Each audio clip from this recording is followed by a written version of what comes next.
ආයුබෝවන්. අද අපි බලමු ලංකාවේ පාතාලය අද කොතැනද තියෙන්නේ කියලා. ලංකාවේ පාතාලය අද කොතැන තිබුණත් මෙය එකපාරට එක රැයකින් ඇති වුණු දෙයක් නෙවෙයි.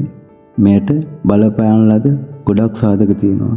විශේෂයෙන් දේශපාලන, මත්ද්‍රව්‍ය, මිනීමැරුම් සහ විවිධ මංකොල්ලකම් මේ සම්බන්ධයෙන් ඉතා වැදගත් වෙනවා. සංවිධානාත්මක අපරාධ සහ පාතාලය. එහි සැබෑ කතාව. ලංකාවේ අපරාධ ඉතිහාසය මත බැලුව විට සංවිධානාත්මක අපරාධ සහ පාතාලය යනු එකම දෙයක් වෙන්නේ නැහැ.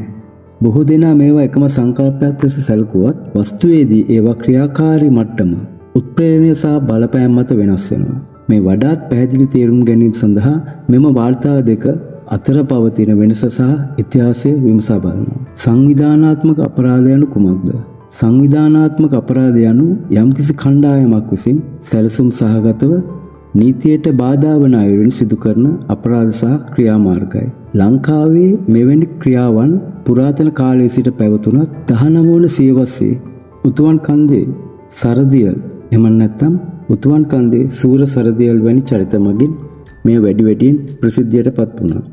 1965න් පසු IRC ලෙස හැඳින්වූ ප්‍රභේදයේ යටතේ සංවිධානාත්මක අපරාධ නගර හා ගම්මානවල බලය ස්ථාපිත කළා. විශේෂයෙන් ප්‍රසිද්ධ ඡන්දීන් කිහිප දෙනෙක් මේට මූලික වී සිටියත් 1970 වන විට මෙම අපරාධ කටයුතු දකුණු පාතාලයේ මූලික ලෙස ව්‍යාප්ත වුණා. නීති විරෝධී ලෙස අවිභාවිතය, දේපල මංකොල්ලකෑම් සහ ආందోලනාත්මක ප්‍රචණ්ඩත්වය මෙහි ප්‍රධාන ලක්ෂණ වුණා.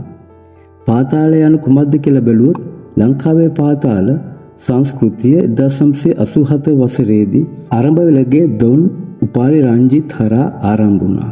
ඒත් 1980 දශකයට පෙර මෙවැනි සංවිධානයක් තිබුණේ නැහැ. පාතාලය යනු රටේ නීතිය පවා බලපෑම් කළ හැකි මට්ටමක තිබුණ අපරාධ ජාලයක්. පෙර සමයේ දේශපාලන බලය යටතේ ක්‍රියාත්මක වූ ඡන්දීන් ගණයට අදාළ වුණත් එහෙම නැත්නම් ගෝනවල සුනිල් වැනි චරිත පාතාලය සහිත වුණේ නැහැ. ඒවා මධ්‍යම ආණ්ඩු ක්‍රමයේ යටතේ බලපෑම් කිරීමට කළ හැකි නොහැකි සිටි අතර සොත්තිඋපාලිගේ නායකත්වයේ යටතේ ආරම්භ වූ පාතාලය වඩාත් බලවත් වුණා. 1987 සිට 2000 දක්වා එහෙමත් නැත්නම් සොත්තිඋපාලි, නොයෙල් අමරසිංහ, තලංගම ලක්ෂ්මන්, පාමංකඩ අශෝක වැනි පාතාල නායකින් බිහි වුණා. ඒ වගේම ඔවුන්ගේ බලපෑම් රටේ දේශපාලන ක්ෂේත්‍රයටද ඇතුළත් වුණා. පාතාලය හා දේශපාලනය ක්‍රියාකාරී මෙම කල්ලි ප්‍රවණතා මත තම බලය වැඩි දියුණු කර ගැනීමට ගොඩක් උත්සාහ ගත්තා.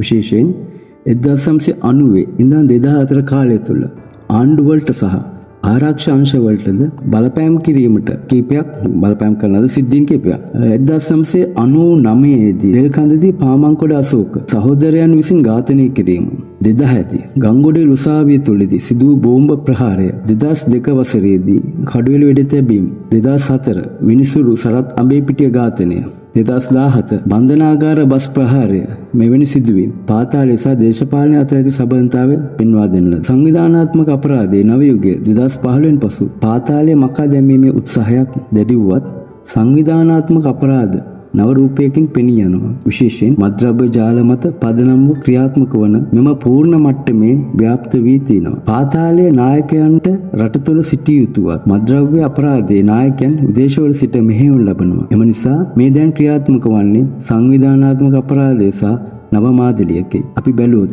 ලංකාවේ එහෙම නැත්නම් නිගමනය ලෙස බැලුවොත් ලංකාවේ සංවිධානාත්මක අපරාධ සහ පාතාලය අතර ඇති වෙනස පැහැදිලිව දකින්න පුළුවන්.